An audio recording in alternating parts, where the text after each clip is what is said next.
우리 이 시간 영상 보시는 분들에게도 인사할게요. 카메라 좀 돌려주시고, 우리 영상 보시는 분들도 이제는 같이 했으면 좋겠는데 우리 사정들이 다 다르겠죠. 우리 이 시간 영상 우리 카메라 여기 보면서 주의 사랑으로 살아갑니다 한번 손 한번 흔들겠습니다. 주의 사랑으로 살아갑니다. 답이 없네. 예, 오늘은 어버이 주일입니다. 지난주는 어린이 주일. 그래서 5월은 가정의 달이다. 어버이 주일, 어버이 주일, 또 서성의 주일, 목회자의 주일 있는 것 같습니다. 어버이 주일에 설교를 하지 못하게 돼서 또 죄송하게 생각합니다. 갑자기 이런 생각이 나네요. 물고기가 생각이 나네요. 연어라는 물고기와 가물치라는 물고기가 생각이 납니다. 연어는 어떤 물고기일까? 다른 교훈도 많이 있지만은 그 중에 한 가지, 연어는 자신의 알을 놓고 그리고 새끼가 부화되도록 지키고, 새끼가 부화되고 나면은 자신의 몸을 희생해서 새끼에게 먹잇감으로 주잖아요. 그래서 그 근처에서 자신의 살을 뜯어 먹으며 새끼들이 자라도록. 그래서 연어를 보면서 이런 생각이 납니다. 모성애가 참 대단하다. 우리 연어를 보면서 자식 사랑, 모성애가 여러분 가운데 더 있기를 주님의 이름으로 축원드립니다. 참 어떻게 이럴 수가 있을까 하는 그런 생각이 납니다. 물론 우리 자녀들을 키우면서 눈물 또는 여러 가지 어려운 일을 다 감당하신 여러분들이시니까 또 충분히 이해가 되어지는 부분이기도 합니다.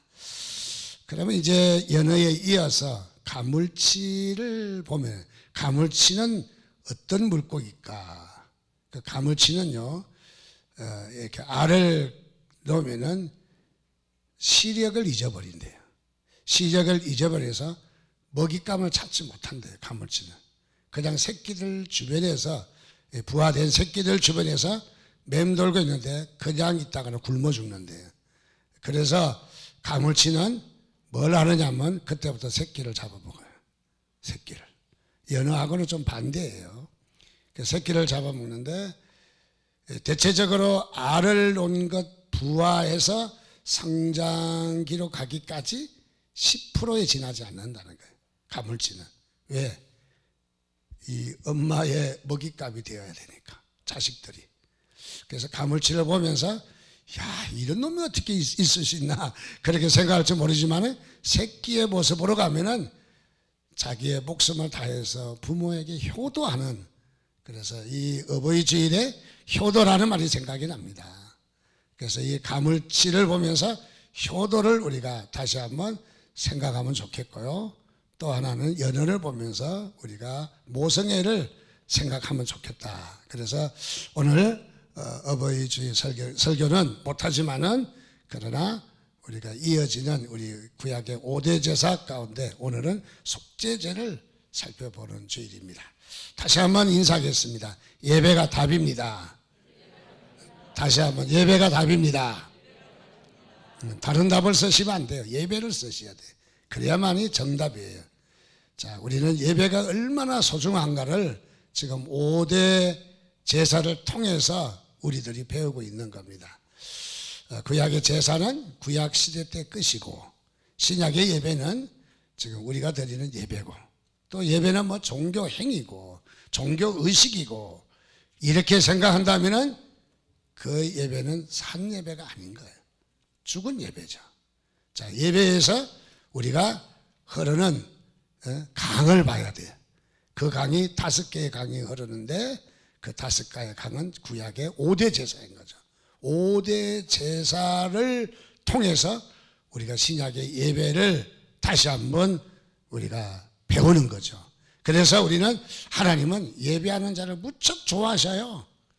그래서 요한복음 4장 23절 말씀에 보니까 예배하는 자를 하나님이 찾으신다.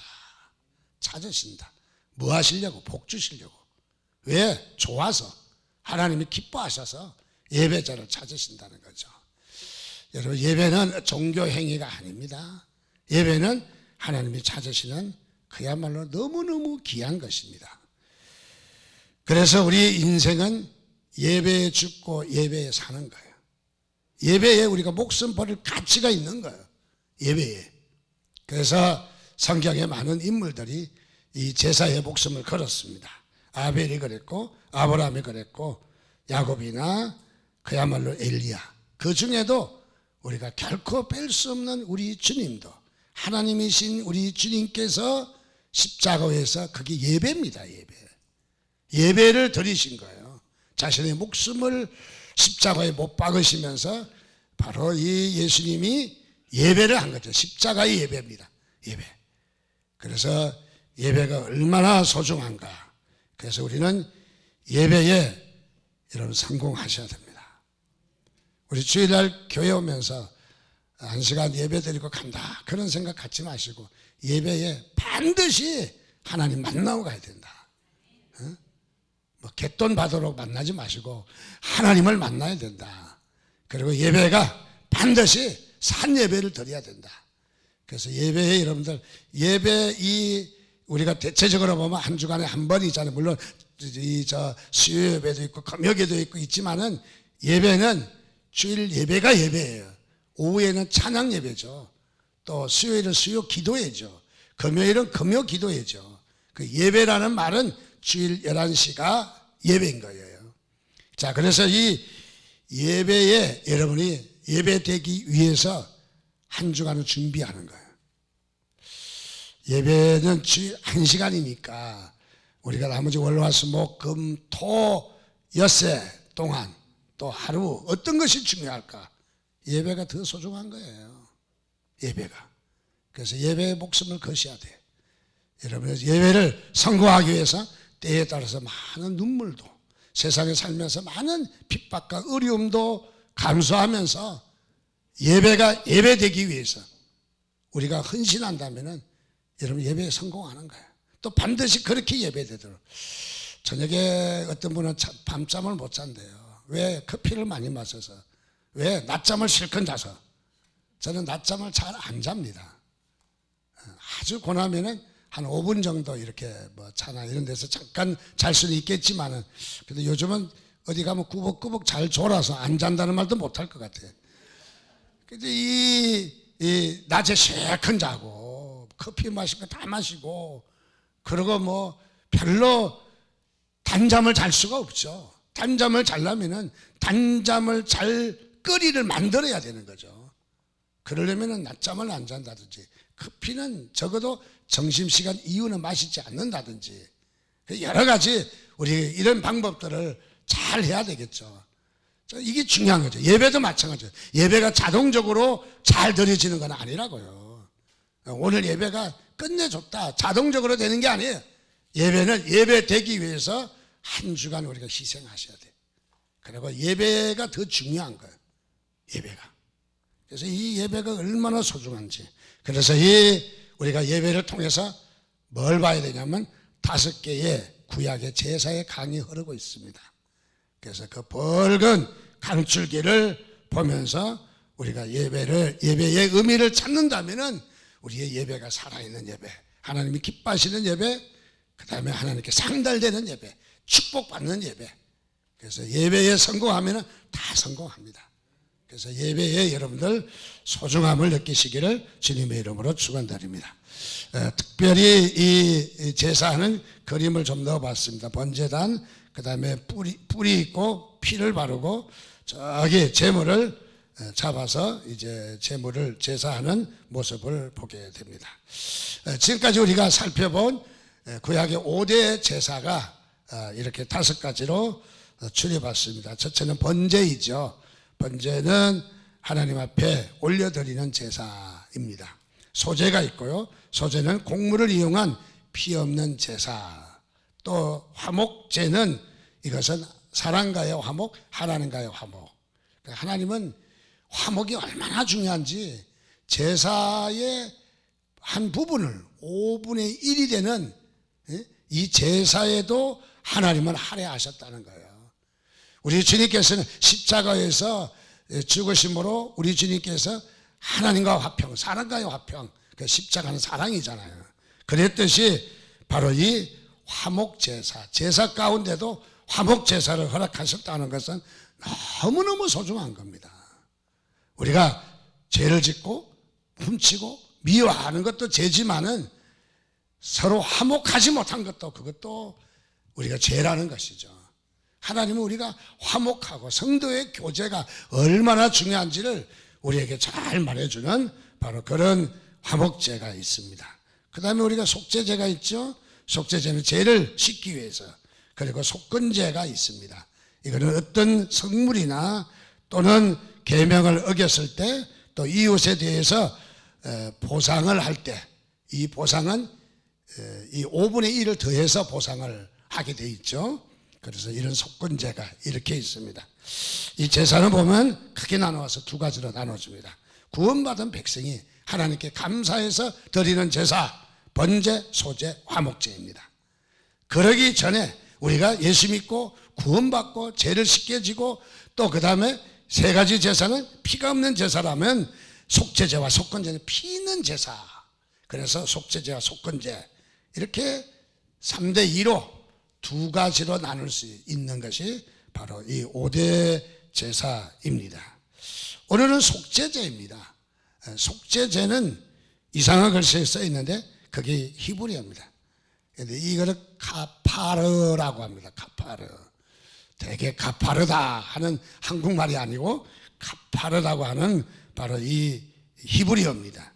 그런데 이 히브리어의 뜻은 어떤 뜻을 지니고 있느냐? 덮다, 무엇을 덮는다. 그 다음에 덮어버린다, 용서하다, 화해하다, 조정하다, 뭐 이런 뜻이 있습니다. 성경에는 우리의 죄를 용서하실 때 또 우리의 죄를 사하실 때 여러 가지 단어가 있어요. 덮는다는 뜻도 있고 또 멀리 보낸다는 뜻도 있고 씻는다는 뜻도 있고 여러 가지의 뜻이 있는데 바로 여기에 이 히브리의 단어는 죄를 덮는다. 죄를 덮는 거죠. 또 아사셀 양을 통해서 죄가 멀리 통해서 서가 먼 것 같이 멀리 떠나감으로 죄를 떠나갔다, 보냈다는 그런 뜻도 있죠. 오늘은 죄를 덮는다는 것이죠. 죄를 덮는다는 것은 이것은 우리의 죄를 용서한다는 거죠. 우리의 죄를 사하여 주신다 하는 것이죠. 속죄제는 우리의 죄의 문제를 다루는 것입니다. 속죄제는. 그래서 속죄제에 종류가 있는데 첫 번째는 제사장을 위한 속죄제가 있어요. 두 번째는 회중을 위한 속죄제가 있고 세 번째는 족장을 위한 속죄제가 있고 네 번째는 평민을 위한 속죄제가 있습니다. 자, 이 속죄제가 여러 가지가 있어요. 자, 다 죄를 사하는 것인데 특별히 구분 지었어요. 제사장, 회중, 족장, 평민. 무엇을 이야기합니까? 계급을 이야기하죠. 신분을 이야기하죠. 계급과 신분에 따라서 제사를 드리는 제물이 다르다는 거죠. 제물이. 물론 방법도 미묘하긴 하지만은 차이가 나기는 합니다. 그런데 모두 공이 여기에 말하고 있는 것은 피의 제사라는 거죠. 반드시 피가 있다라는 거죠. 피의 제사이다 하는 것을 말해주고 있습니다. 이 속죄제의 특징을 잠시 살펴보면 먼저 이것은 속죄제는 태우는 제사입니다. 태우는 제사. 태운다는 것은 이것은 죄를 소멸한다는 거죠. 태운다. 그래서 우리가 계명을 어겼거나 또는 하나님 앞에 이 부지 중에 죄를 지었다면은 바로 이 속죄제는 죄를 태우는 바로 그런 제사입니다. 두 번째로 이 제사는 어떤 뜻이 또 있느냐 하면은 그것은 지방질과 콩팥은 진 밖에서 불살라 버렸다. 불살라 버렸다. 진 밖에서 불살라 버렸다 하는 뜻이 있습니다. 자, 이것은 무엇입니까? 우리 주님을 가리키는 것이죠. 우리 주님이 어떤 신분이십니까? 진 밖에서, 예루살렘 밖에서 버림을 받고 날 위에 성문 밖에서 죽으시는 주님의 모습을 제사 가운데서 예표하고 있는 거예요. 지금 어떤 분이 영원한 제사인가를 예수 그리스도 십자가의 죽으심이 어떤 의미가 있는 것을 잘 표현해 주는 바로 그런 부분이죠. 우리 주님께서 갈보리산에서 울부짖던 주님의 음성이 우리가 생각납니다. 나의 하나님, 나의 하나님, 어찌하여 나를 버리셨습니까? 십자가에서 부르짖던 소리와 또는 이 갈보리 언덕에서 기도하던, 이 겟세마네 동산에서 기도하던 바로 이 잔을 내게서 물러가게 해달라고 부르짖던 주님의 음성, 주님의 모습, 그야말로 철저하게 버림을 받은, 그것은 우리의 죄 때문에 버림받음을 우리에게 보여주는 것이죠. 그래서 여기에는 바로 그런 뜻을 지니고 있습니다. 세 번째는 이 속죄죄와 속건죄는 두 가지 뜻이 있는데, 그것은 하나는 이 제사가 향기로운 제사다 또는 향기로운 제사가 아니다, 두 가지 의견이 다 있어요. 먼저 향기로운 제사가 아니라는 말은, 이 말은 제사가 끔찍하잖아요. 피를 보잖아요. 죄 문제를 다루는 거잖아요. 죄로 단죄를 하고 또는 이 짐승을 잡아야 되고 피를, 그리고 재물을 남기지 않고 다 태워야 되고 또 집 밖에서 태워야 되고, 무엇을 이야기하느냐, 참으로 여기는 처절한 아픔과 고통이 있고 희생이 있고 피 흘림이 있는 것을 보면서 잔인하다 하는 뜻을 가지고 있어요. 잔인하다. 그래서 이 잔인성을 보면서 제사가 향기롭지 못하다는 이런 말을 하기도 합니다, 어떤 사람들은. 그러나 여기에 또 하나는 잔인한 이 죄를 다 속죄받고 다 사함을 받기 때문에 죄 문제를 해결하는 것 이상 우리에게 향기로운 것이 어디 있겠어요. 우리가 어떤 무엇보다도 죄 문제를 해결할 수 있다면 거기가 정말 아름답고, 그래서 우리가 은혜 받고 정말 용서받고, 우리가 이 예배에서 은혜 받고 그 집회에서 은혜 받고 막 그러면 막 기쁘잖아요. 그러면 어떻습니까? 딴 사람도 아이고 요즘 집사님 얼굴이 환해, 은혜 받고 달라졌어. 무엇입니까? 향기로운 제사인 줄 믿으시기 바랍니다. 그래서 여기에 바로 이 제사가 이 첫째로 우리가 향기롭지 못하는 것은 바로 이 제물을 다루고 제사 자체가 잔인하다 하는 뜻이고, 또 향기롭다는 말은 죄 문제를 청산하니까 죄 문제 청산하는 것보다 더 향기로운 게 어디 있겠느냐고요. 더 향기로운 게. 자, 그래서 우리는 이 속죄죄와 속건죄를 향기롭다라고 말할 수도 있지만은 또 어떤 사람은 향기롭지 못하다 그런 말을 해도 우리는 다 알아들을 수 있는 말이죠. 자, 그래서 여기에 바로 우리 주님의 모습을 말해주고 있습니다. 또 네 번째는 이 제사는 피뿌림의 제사입니다. 그야말로 피를 뿌리는 것입니다. 기독교는 어떤 종교입니까? 피의 종교입니다.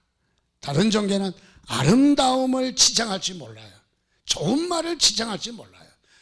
어쩌면 그들의 경전이나 그들의 교리에도 아름다운 말로 미사오그를 써서 치장하겠지만은 기독교는 여지없이 공격합니다. 제일 먼저 우리 사람들에게 뭐라고 이야기합니까? 죄인이다 라고 해요. 죄인이다. 기분 나빠요? 기분 나쁠 수밖에 없죠. 그러나 우리의 실체를 말하니까, 우리의 그 정말 내면의 그 실체를 말하니까 우리는 기분의 문제가 아닌 거죠. 자, 그래서 우리는 기독교는 실체를 이야기합니다. 그래서 성경에 보면 다른 종교의 경전하고 다르잖아요. 솔직하잖아요. 진실하잖아요. 인간이 살아가는 모습을 그대로 적나라하게 보여주는 것이죠. 죄인인 것을 보여주시죠. 그래서 어떤 데는 보면은 이게 딸인지 부인인지 구분이 안 돼요. 또 다시 말하면 아빠인지 신랑인지 구분이 안 되는 그런 것도 있어요. 또 어떻습니까?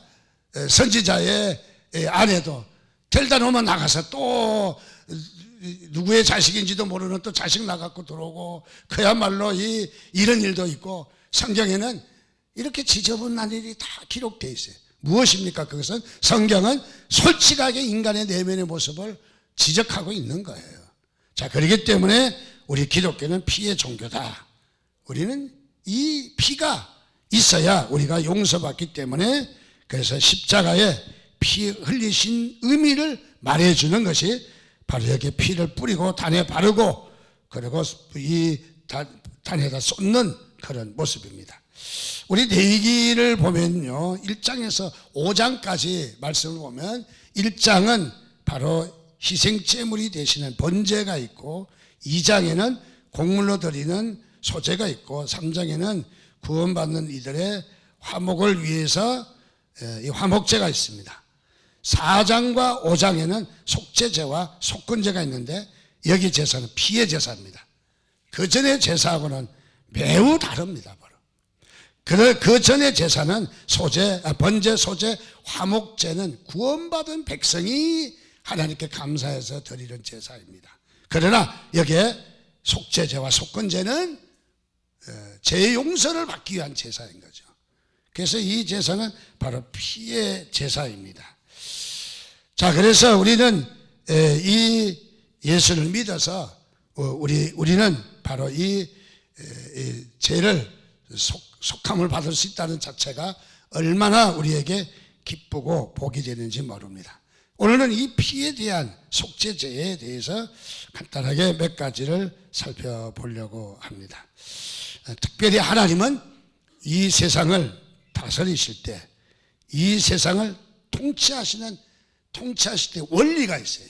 그 원리가 두 가지인데, 하나는 심은 대로 거두리라.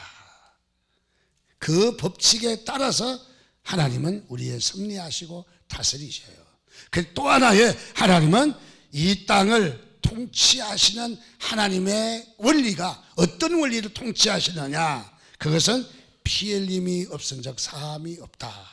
이 말씀으로, 그러니까 다시 말하면 죄를 용서받아야 된다는 거죠.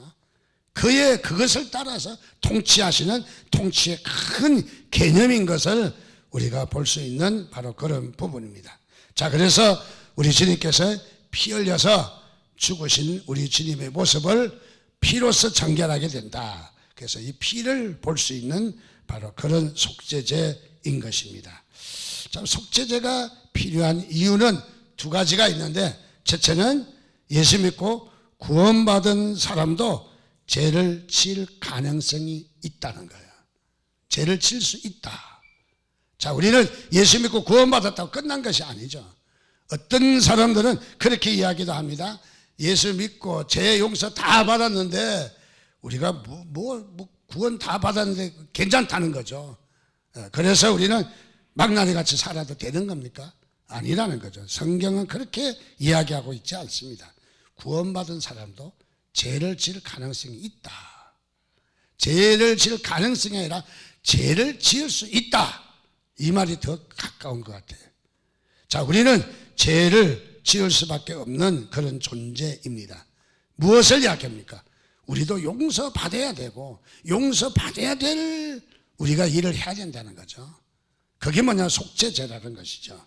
자, 그래서 속죄제를 통해서 우리는 구원받았다고 끝난 것이 아니라, 예수 믿고 다 과거의 죄를 다 용서받았기 때문에 끝난 것이 아니라, 지금도 죄를 지기 때문에 용서가 끊임없이 요청된다는 거죠. 끊임없이.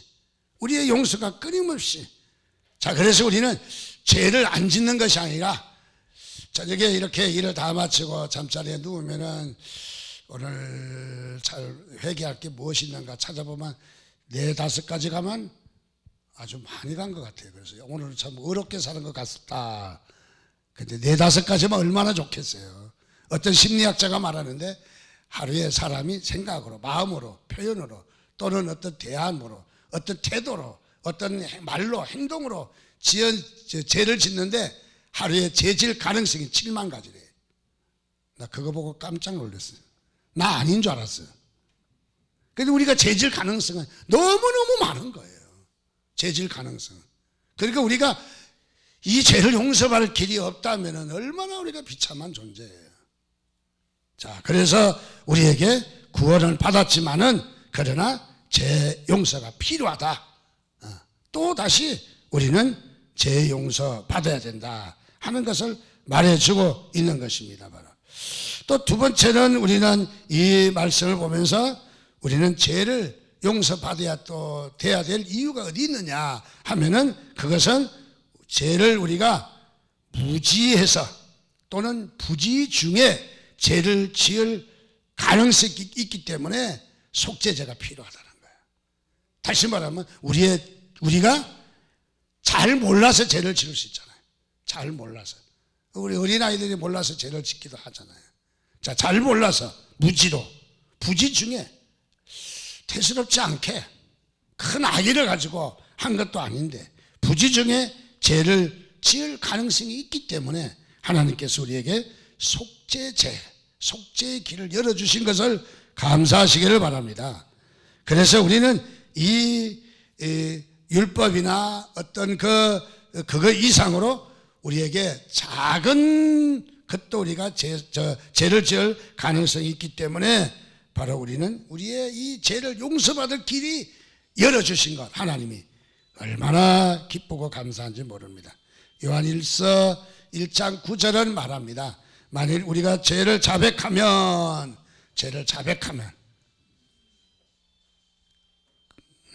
그는 미쁘시고 의로우사 우리의 죄를 사하시며 우리를 모든 불의에서 깨끗하게 하실 것이요, 우리의 죄를 용서받는 길을 열어주셨어요.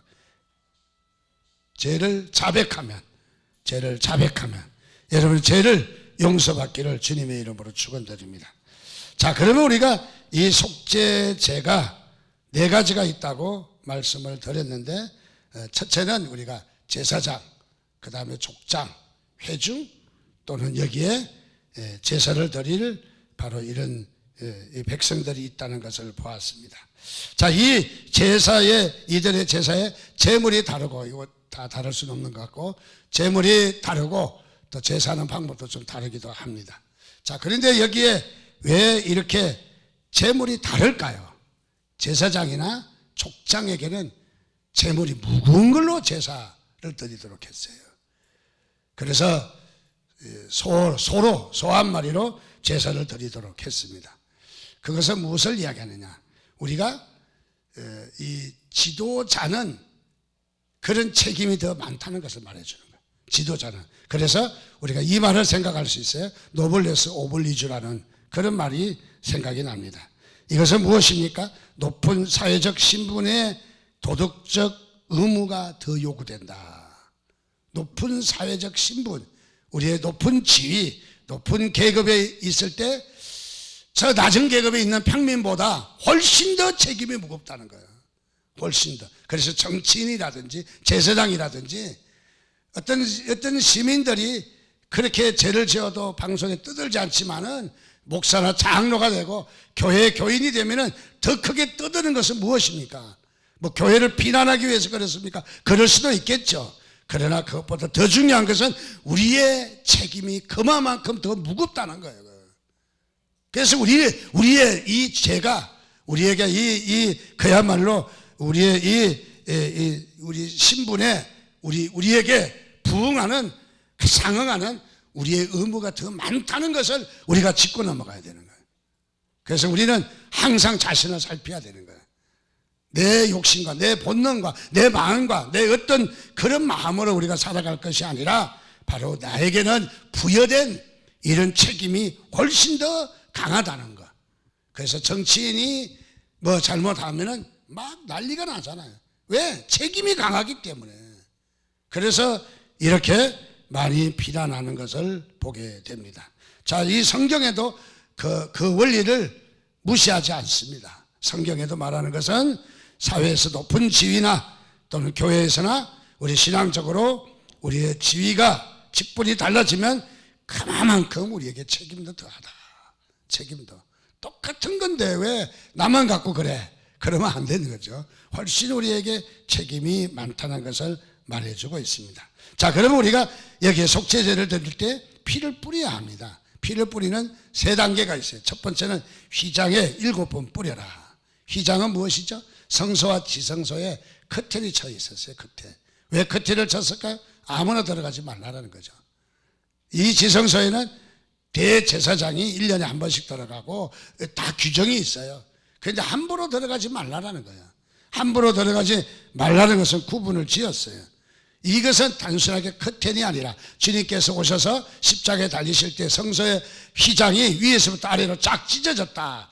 성소의 휘장이 찢어졌다는 것, 구분이 허무셨다 하는 말이지만은, 그래서 이제는 아무나 들어간다 이게 아니라 우리가 이 성소에, 지성소에 들어가는 데는 이 휘장을 거쳐야 된다. 휘장은 무엇이냐? 예수 그리스도를 이야기합니다. 성경에 보면 나는 길이요 진리요 생명이니 나로 말미암지 않고는 아버지께로 올 자가 없느니라. 우리 주님께 나가는 길은 주님밖에 없는 줄 믿으시기 바랍니다. 그래서 성경에 이런 제사의 제도, 이런 절차, 이런 방법, 이 모든 것들이 뭐냐면은 우리의 신앙이라고. 신앙.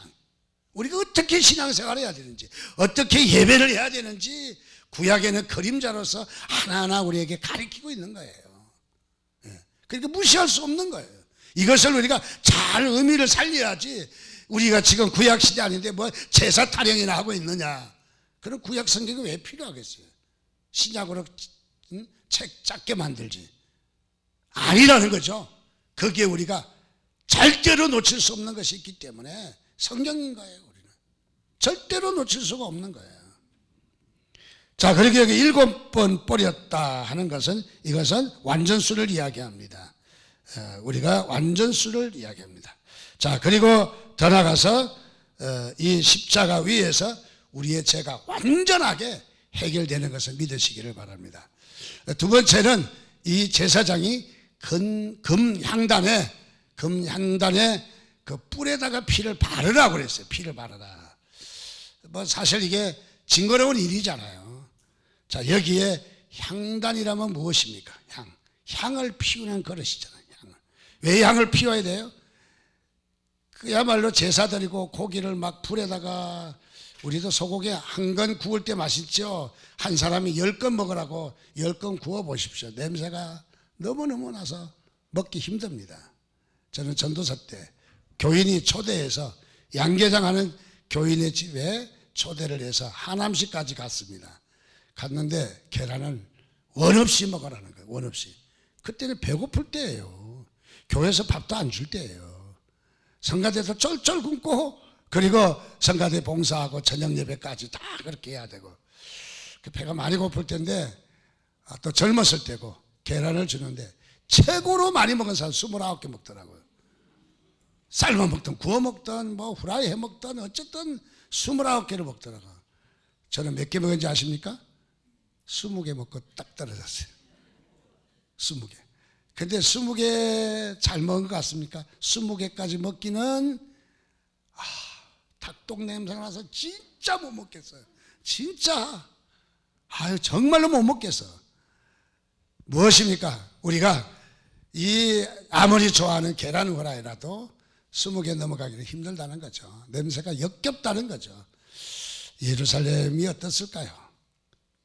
매일 고기 타는 냄새로 아마 얼마나, 또 이 성막이, 또 성전이 얼마나 이 냄새를 찌들었을까. 그래서 아마 향기를 피우도록, 향단을 놓고 향기를 피우도록 냄새를 중화시킨 것이 아닌가, 그런 생각도 듭니다. 우리 쪽에서 생각할 때. 자, 그런데 여기 무엇입니까? 이 향기가, 연기가 모락 올라가는 건 뭐예요? 그 의미는 기도라고 그랬어요, 성경에. 기도인 거죠. 기도가 하나님께 상달되듯이 기도라는 것이죠. 무엇을 이야기합니까? 우리의 기도에 유창한 기도보다 예수 그리스도 보혈이 흘러야 되는 거예요. 이때는 아멘 하셔야 돼요. 네. 마스크 쓰셨어도 아멘 하셔야 돼요. 우리에게 너무너무 소중한 거예요. 기도가 막 아름답게 미사옥으로 써서 잘하는 것보다도 더 소중한 것은 여기에 내 신앙의 십자가의 보혈이 흘러야 되는 거예요. 그렇지 않다면 중언부언하는 기도예요. 그것은 별별 없는 기도예요. 그래서 우리의 기도에 1만 마디 말이나 아름다운 말보다도 더 소중한 것은 주님의 보혈의 의미가, 보혈의 뜻이, 보혈의 이 역사가 내 신앙 가운데 흘러야 되는 거죠. 그래서 우리는 여기에서 굳이 제사 가운데 이렇게 피를 바르고 이렇게 한 이유는 어디에 있느냐? 오늘 우리에게 이것을 말씀하시는 거예요. 우리의 기도에 너무너무 소중한 것을. 세 번째로, 이 세 번째는 무엇을 말하냐면 피를 성소 밖에다 갖다 버려라, 번제단에다 갖다 쏟아 부으라는 것입니다. 이것은 희생과 헌신을 이야기합니다. 남은 피를 번제단에 갖다 버리라. 번제단은 자신을 드리는 희생과 헌신을 의미하거든요. 자, 예수 그리스도의 이 앞에 우리가 무엇을 해야 되느냐? 헌신과 희생을 해야 된다. 오늘 저와 여러분이 믿음 생활에 헌신과 희생이 있기를 주님의 이름으로 축원드립니다. 설교를 줄여서 우리 유명한 사람 한 사람을 소개하겠습니다. 이 사람은 바비리치라고 하는 미국의 스턴트맨입니다. 이 사람은 뭘 했느냐면 나이아가라 폭포를 떨어져서 그래서 살아남는 이런 것을 보여주기 위해서 스턴트맨이니까 이것을 연습해가지고 어느 날 나이아가라 물이 절절절 흐르다가 폭포에 떨어지는데 그 떨어지면 죽거든요. 물살도 세고 얼마나 가파릅니까? 근데 그게 떨어지는데 살아났어요. 그래서 세계인들이 난리가 난 거예요. 야, 여기에 스턴트맨인데 잘 준비해갖고 가서 떨어졌는데 죽지 않고 살아났다. 그 막 신문에도 그야말로 막 나고 난리가 났습니다. 근데 몇 년 뒤에 이분이 갑자기 죽었습니다. 왜 죽은지 아십니까? 뉴질랜드를 여행하다가 길가에 떨어진 귤 껍데기 받고 미끄러져서 죽었대요. 참, 나이아가라에서 떨어져서 안 죽는데 귤 껍데기에 미끄러져서 떨어져서 죽었대요. 이게 무엇을 이야기합니까? 저는 이게 오늘 설교의 핵심이라고 생각합니다. 우리가 예수 믿고 해방받고 재용서 받았지만은 이것이 우리가 끝이 아니라는 거죠. 우리는 어쩌면은 부지 중에 또는 무지에서 또는 우리가 대수롭지 않게 생각했던 것 때문에 어쩌면 미끄러져서 귤 껍데기 같은 그런 데 미끄러져서 우리가 죽을지 모르는 거예요. 그래서 무엇을 해야 돼? 작은 것에도 우리가 신중하게 주님 앞에 나가 제 용서를 받는 것입니다. 그래서 우리의 죄를 처리하라는 거예요. 속죄 죄를 우리 제사를 말하는 것은 예배 가운데서 죄를 청산하라는 겁니다. 오늘도 우리가 우리에게 무거운 짐이 있다면 죄가 있다면 주님 앞에 내려놓으며 주님의 십자가의 보혈이 여러분들의 모든 죄를 깨끗하게 씻어주시기를 주님의 이름으로 축원드립니다. 같이 기도하겠습니다. 한 목소리로 같이 기도할 것은 하나님 그렇습니다. 이 한 시간 주님 앞에 우리가 간구하는 것은 우리의 이 구원받아 재용서 받았지만은 그러나 우리의 삶의 작은 부분에도 우리가 하나님 앞에 용서받아야 될 것임을 다시 한번 주님 앞에 되새겨 봅니다. 하나님 이 한 시간 저희들 은혜 내려 주옵소서. 우리 이 한 시간 같이 한 목소리로 한 1분 동안만 주여 한번 부르짖고 기도하겠습니다.